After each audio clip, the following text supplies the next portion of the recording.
When my phone buzzed on Thursday afternoon at 4:10 p.m., I already knew what the text would say. But I checked it anyway. As expected, it was from Madison Hale, my private investigator. She's been served. My wife, Olivia Carter, was a remarkable woman by most standards.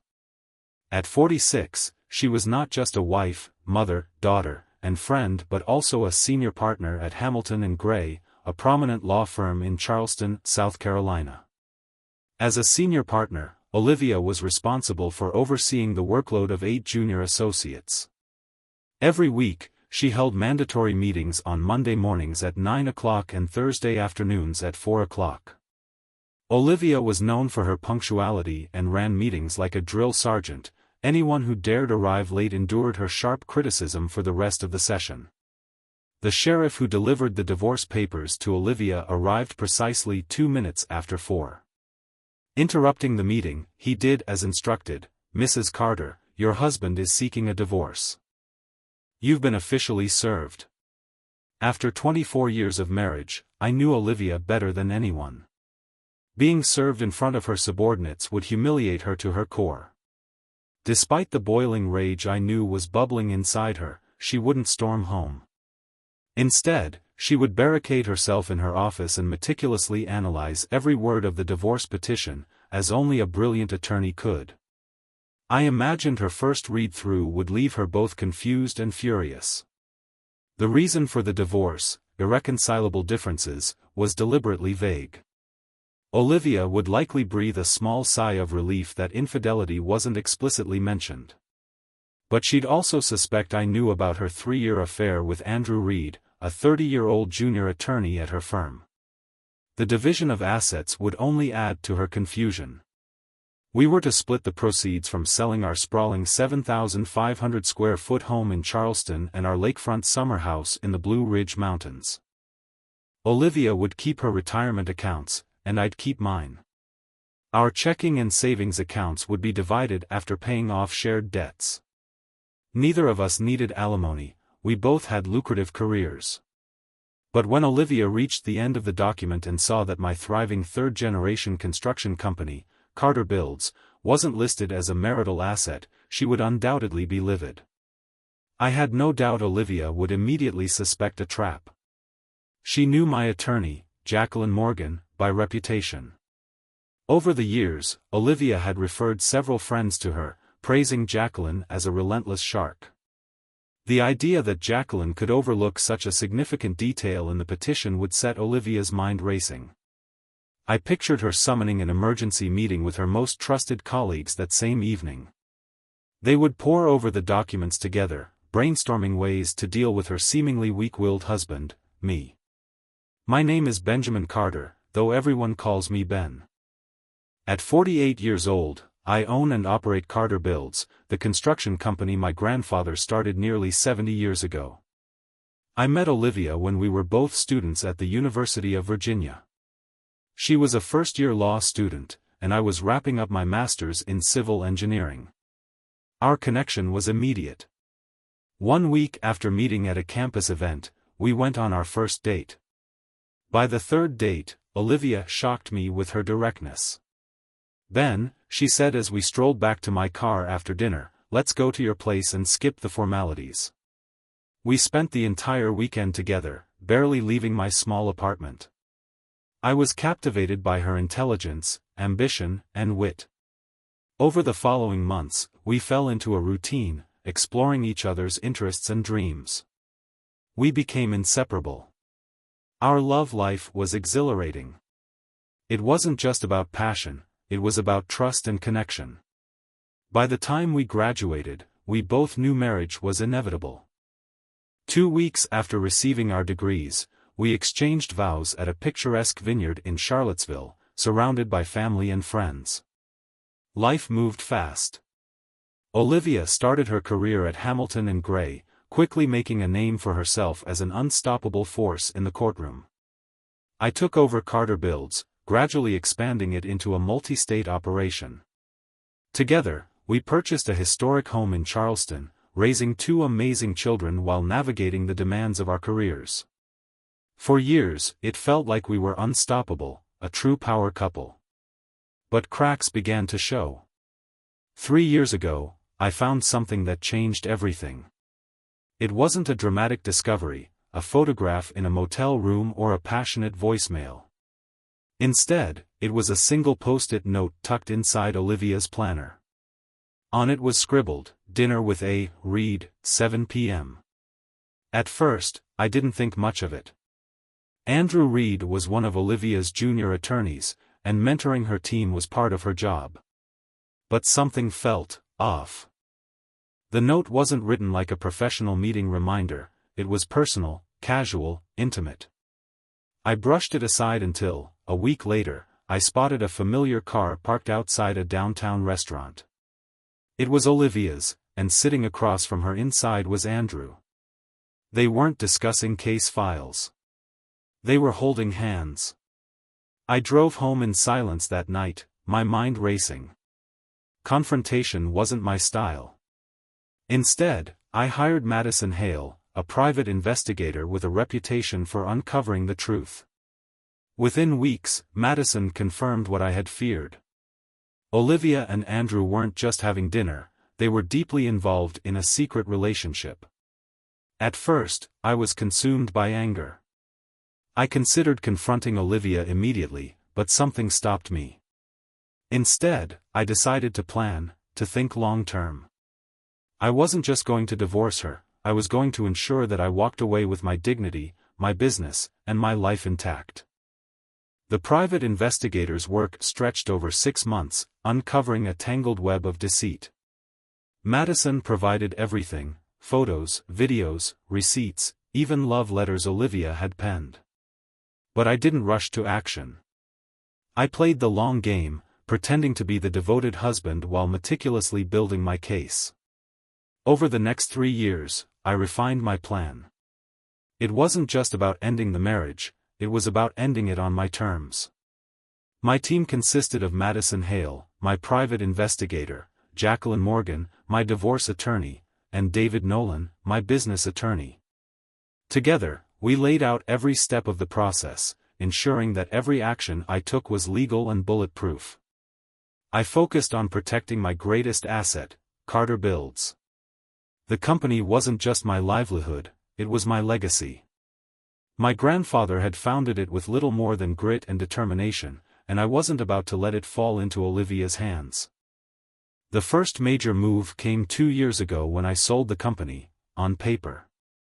David helped orchestrate the sale to an international firm, transferring the funds to a secure overseas account. The deal was airtight, and Olivia had unknowingly signed off on every document. Meanwhile, I kept up appearances at home. To Olivia, I was the same loyal husband, helping with family dinners, attending school events for our kids, and even sharing occasional quiet evenings on the porch. But beneath the surface, I was setting the stage for the inevitable. The second major move came when I befriended Andrew Reed's wife, Emily. She was a sweet, unassuming woman who had no idea her husband was having an affair with Olivia. Madison met with Emily 6 months before I filed for divorce, sharing the damning evidence she had collected. I expected anger, maybe even tears, but Emily surprised me. She was calm, almost too calm. "Thank you for telling me," she said, her voice steady. "I'll take it from here." 2 weeks later, I received a text from Madison: "Emily has filed for divorce. Andrew's been served." I couldn't help but smile. Olivia had no idea that the fallout was already beginning to spread. The final pieces of my plan fell into place with the petition for divorce. I deliberately chose a Thursday afternoon for Olivia to be served, knowing she would be in her weekly meeting with her junior associates. Public humiliation wasn't just collateral damage, it was part of the strategy. That evening, when the garage door rumbled open at 8:15, I knew Olivia would be livid. I was seated at the head of our dining room table, a single chair placed at the far end for her.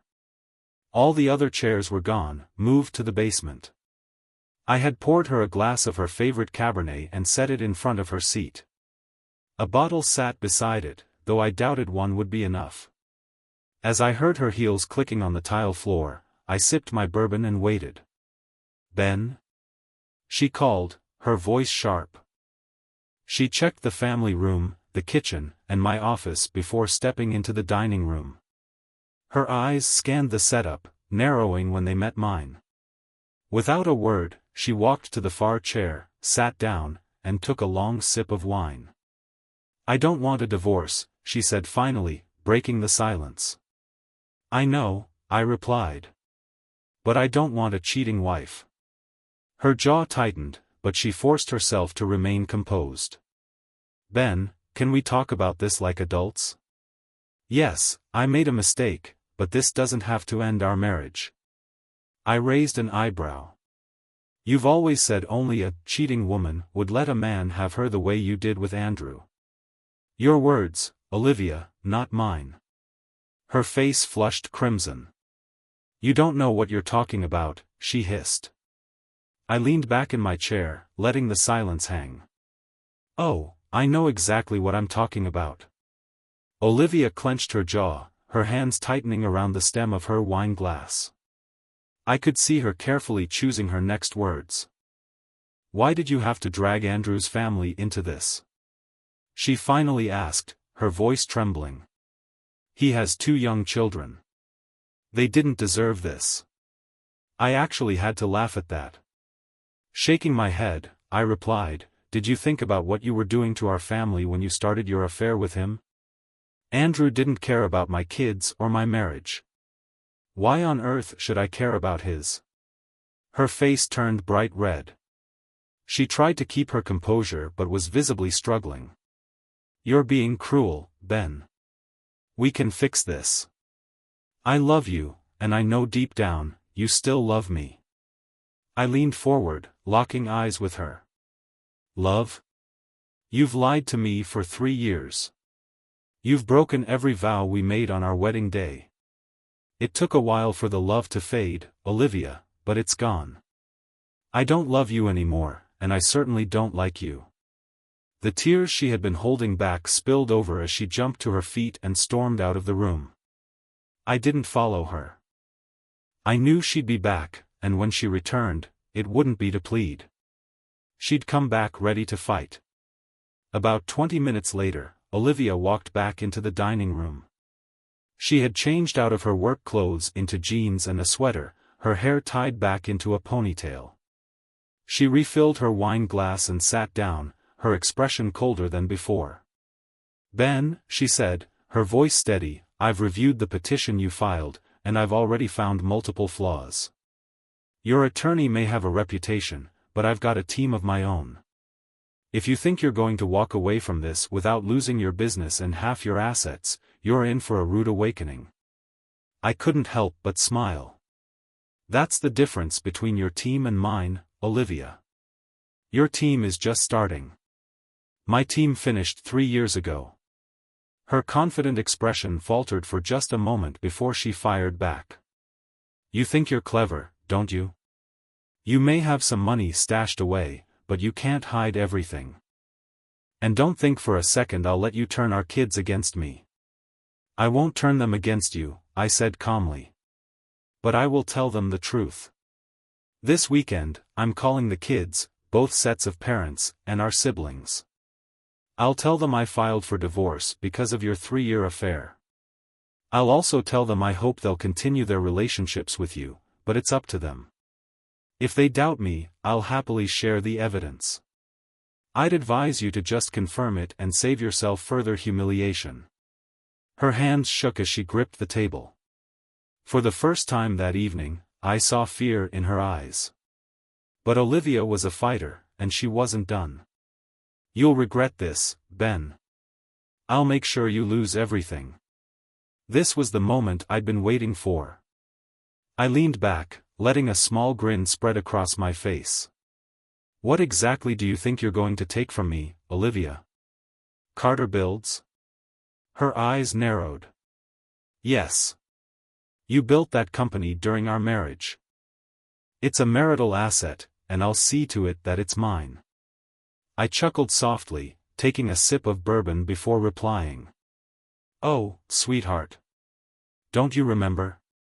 I sold Carter Builds 2 years ago. She froze, her eyes widening in shock. What are you talking about? That's impossible. You can't sell a family business without my consent. Actually, I can. You gave me power of attorney for all company matters, remember? Your own firm drafted the document. I used it to finalize the sale and transfer the funds to an international account. As always, you signed off on our tax returns, which clearly documented the sale. Good luck finding that money now. Olivia's face paled as the realization set in. For the first time that night, she was speechless. Her lips parted, but no words came out. I stood, walking past her to the door. Pausing, I glanced back at her. It's over, Olivia. You just don't know it yet. Allowed myself to break down. I sat on the edge of the bed, my head in my hands, and let the tears flow. This wasn't just the end of my marriage, it was the end of an era. My alarm went off at 3 a.m. the next morning. I took a shower, packed my bag, and drove to the airport. By noon, I was in Clearwater Beach, Florida, settling into the beachfront condo I had purchased in preparation for this new chapter. For the next few weeks, Olivia and her team dissected the divorce petition, searching for loopholes. But there were none. Jacqueline and I had spent years ensuring every detail was airtight. Olivia's legal maneuvers couldn't touch the $34 million I had moved into overseas accounts after selling Carter Builds. I expected her frustration to reach its peak during the holidays, especially after Thanksgiving. For years, the Friday after Thanksgiving had been a sacred day in our family. It was when we began decorating for Christmas, starting with Olivia's most cherished heirloom, the Carter family nativity scene. The 175-year-old set of 24 figurines had been passed down through generations of her family. Each year, Olivia would retrieve the figurines from a safety deposit box at the bank, carefully unpack them, and arrange them on a straw-covered table between 2 towering Christmas trees. The scene brought her immense joy. I had watched her stand in front of it, tears streaming down her face, overwhelmed by memories of her childhood and the traditions she hoped to pass down to our children. But last year, I had changed the rules. As we dressed that morning, Olivia asked, "Ben, can you do me a favor? I have a packed schedule today. Would you mind taking the nativity figurines to the bank before you head out?" I hesitated for a moment, then smiled. "Of course. I'll take care of it." She never questioned me. Now, 1 year later, her text arrived just before noon on Friday. "Where are my figurines, Ben? Don't play games. This isn't funny." I chuckled as I sipped my coffee. Kate, my neighbor and occasional companion, peeked into the room, noticing my grin. "What's so funny?" she asked. "Oh, just tying up some loose ends," I replied with a wink. Kate laughed but didn't press further. She kissed me on the cheek and left for her morning errands, leaving me to deal with Olivia. By the time I checked my phone again, there were several missed calls and a string of angry texts from Olivia and her family. I decided it was time to call her back. When she answered, her voice was sharp and strained. "Where are my nativity figurines, Ben? Don't lie to me." "Olivia, I put them in the trunk of your car, just like I do every year." "Maybe you misplaced them," I said, my voice calm and even. "Don't you dare gaslight me." She snapped. "I know you didn't take them back to the bank last year." I checked the records. The last person to access that safety deposit box was me. "Maybe you forgot, Olivia. I distinctly remember putting the boxes in your car." There was a long pause before she spoke again, her voice breaking. "Why are you doing this to me, Ben? I know you're angry, but this is cruel." I sighed. "Olivia, this isn't about anger. It's about consequences. You made your choices. Now you have to live with them." Over the following months, Olivia's desperation grew. She involved the police and insurance investigators, reporting the nativity figurines as stolen family heirlooms. When questioned, I gave the same response each time. As I recall, I placed all 24 figurines in the trunk of Olivia's car before she left for work. I have no idea what happened after that. No one could prove otherwise. Our divorce was finalized 14 months after I filed. Olivia fought tooth and nail, throwing up every legal roadblock she could.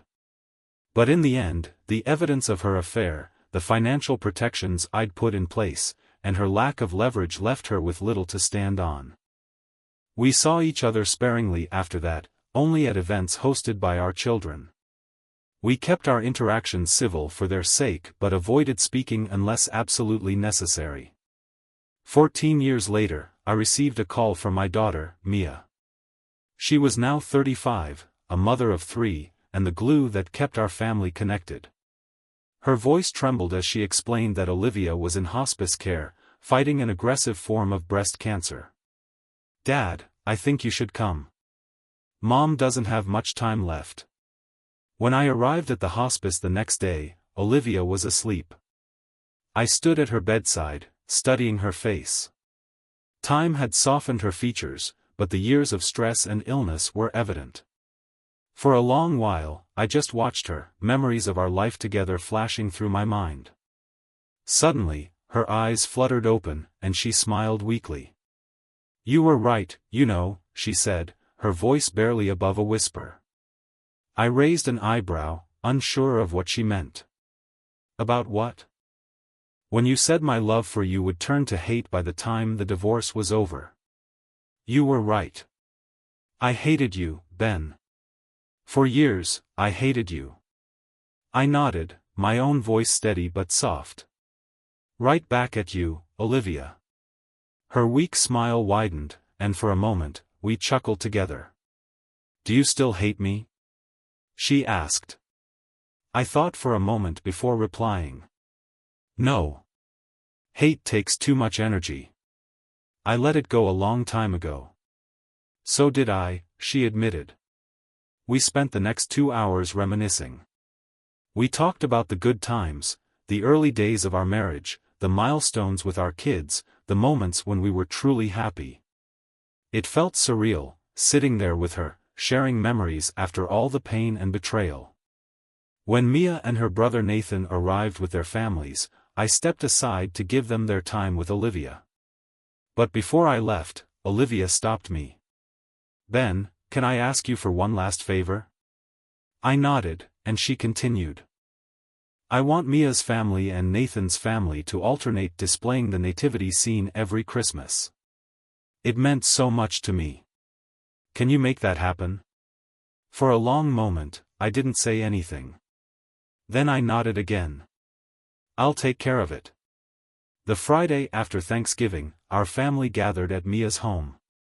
It had been nearly a year since Olivia's passing, and though the pain of losing her still lingered, we were determined to honor her final wish.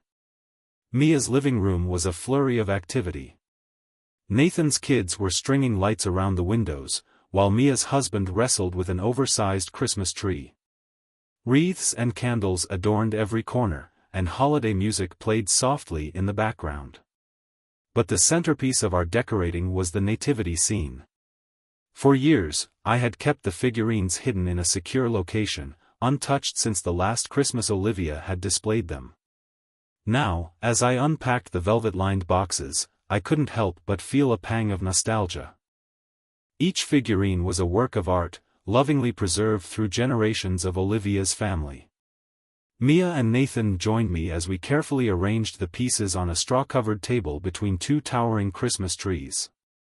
The 3 of us worked silently, each lost in our thoughts. When the scene was complete, we stepped back to admire it. It was breathtaking. 3 rows of poinsettias lined the front of the table, protecting the fragile figurines. The soft glow of the Christmas lights illuminated their delicate features, casting gentle shadows across the room. Tears welled in my eyes as I remembered Olivia standing in front of the nativity scene all those years ago, her face lit with joy. It had been her happy place, a symbol of family, tradition, and everything she held dear. "It's perfect," Mia said softly, breaking the silence. Nathan placed a hand on my shoulder. "She'd be proud, Dad." I nodded, unable to speak. As the evening wound down, the family gathered in the living room to admire the decorations. Laughter filled the room as the kids sipped hot cocoa and played by the tree. For a moment, the weight of the past seemed to lift, replaced by a sense of peace. Before I left, Mia and Nathan pulled me aside. "We'll take turns, just like Mom wanted," Mia said. "Next year, the nativity scene will be at Nathan's house." Nathan nodded. "And every year after that, we'll keep it going. For her." I smiled, my heart full. She would have loved this. As I drove home that night, I couldn't help but feel a sense of closure. The betrayal, the anger, the pain, it had all led to this moment. A reminder that even in the aftermath of heartbreak, there could still be beauty, tradition, and love. Olivia's memory lived on, not just in the nativity scene but in the family she had cherished. And for the first time in years, I felt truly at peace.